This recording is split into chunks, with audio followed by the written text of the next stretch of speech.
Donc bienvenue au restaurant Le Cocon, à l'hôtel Golden Tulip, un établissement HQE, c'est-à-dire haute qualité environnementale. Comme vous pouvez le constater, nous avons une vue magnifique que vous pouvez profiter au niveau de notre terrasse. Notre restaurant est basé sur un concept de produits sains, de saison, et certains produits viennent du potager, comme le chef va pouvoir vous le faire découvrir au terme de la vidéo. Alors là, on se trouve dans le potager du Golden Tulip, le restaurant Le Cocon. On va aller chercher nos légumes ce matin et puis on va pouvoir les préparer donc dans la matinée pour les servir donc au déjeuner à midi. Voilà. Vous me suivez? Bonjour Rémi. Bonjour Laurent. Bon, j'ai besoin d'une couche de lin là ce matin. Celle-ci, hein, elle me paraît bien. En plus, elle a l'air de sonner. Elle est bonne celle-là. Ouais, celle-ci est bonne, donc on va la prendre. Hein. Une?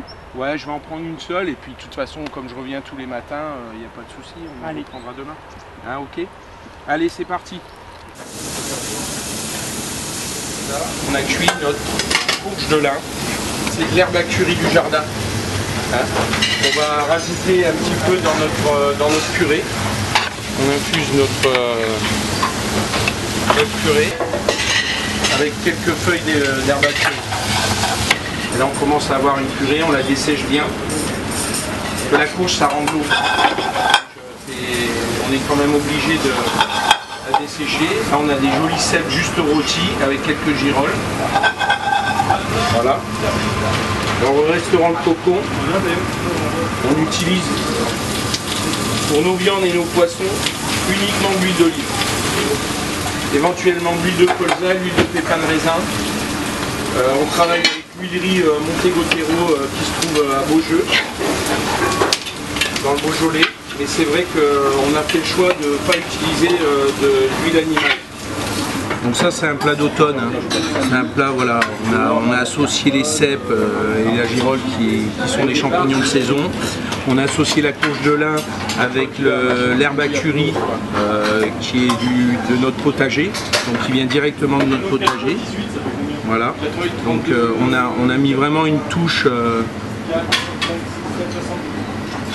très lyonnaise, puisqu'il faut savoir que les légumes que nous cultivons dans notre potager sont uniquement des légumes qui sont des légumes oubliés, qui sont des légumes que nous sommes les seuls à avoir en culture actuellement. Donc c'est quand même un privilège de pouvoir faire ce genre de choses.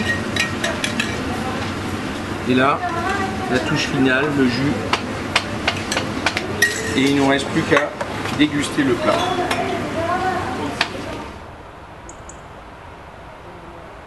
Alors ici c'est un potager avec des vieilles variétés qui sont plutôt locales ou régionales. Donc notre premier but ici c'est la conservation, donc reproduction des graines. Et le second but c'est la consommation, faire goûter aux gens les anciennes variétés pour voir l'intérêt culinaire. Il y a vraiment un intérêt au niveau du goût, donc pour sélectionner les variétés les plus intéressantes. Ici on a à peu près une quinzaine de variétés anciennes dans tout le potager, ce qui représente à peu près 50%. Ici ce sont les graines de la tomate monstrueuse de Lyon, qui est en fait une tomate qui n'est pas si grosse, mais vu que c'est une vieille variété, à l'époque elle était, pour l'époque c'était une grosse tomate déjà.